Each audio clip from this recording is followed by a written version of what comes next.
Harris over the back there of Edmonds. Here is Hoare on cue. It's a 2-on-1 against Bannon here. Dogs bring it to ground. Bennett's overrun it though. It'll come free for Paxman. Handle over the top. In splendid isolation, Harris opens the scoring for the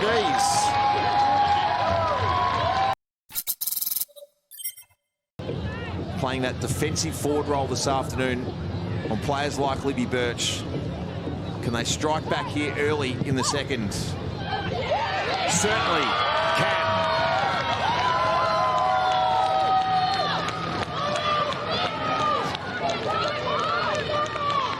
You see right there, 5 inside 50s to 1 to Melbourne into the breeze this quarter. It'll become 6 with the Sheriff kick from the Purcell hand pass.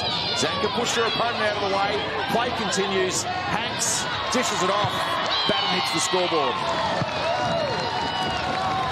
Hasn't kicked a goal this season. Eliza West, 10th in the best and fairest last year. That major came against Brisbane in round 7. D's dominating into the breeze in the second.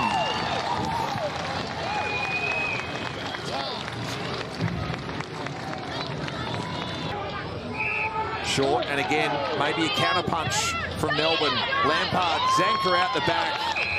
And they can stretch the ground like a few others.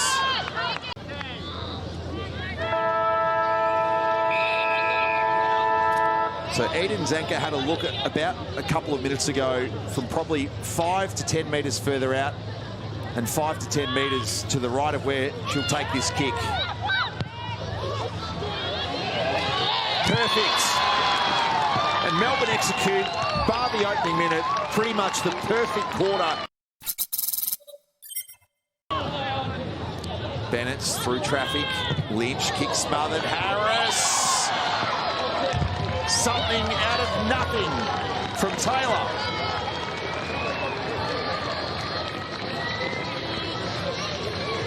Trampolines off the chest of Hoare.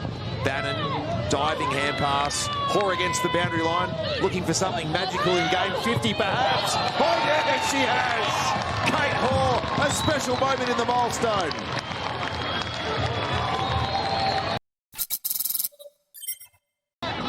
Just a little bit of delay giving the ball back, I think, was what the umpire deemed there. Goldrick kept going into the hands of Bannon. No one took that, so Goldrick got an extra 10-15 metres, which meant she could then get the ball to Bannon in a really good area. Alyssa Bannon had only had 4 marks for the season coming in. That was her 3rd. This is for her 2nd goal. This will be a confidence booster for a star of the competition.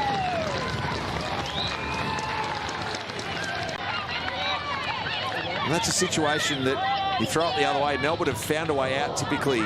Sheriff along the ground for Paxman. Bannon again. Perhaps supercharged by that defensive effort that you pointed out to create Taylor Harris' 2nd goal from that 100-metre chase in the 3rd quarter. Some wind in her sails now. This is Bannon for 3.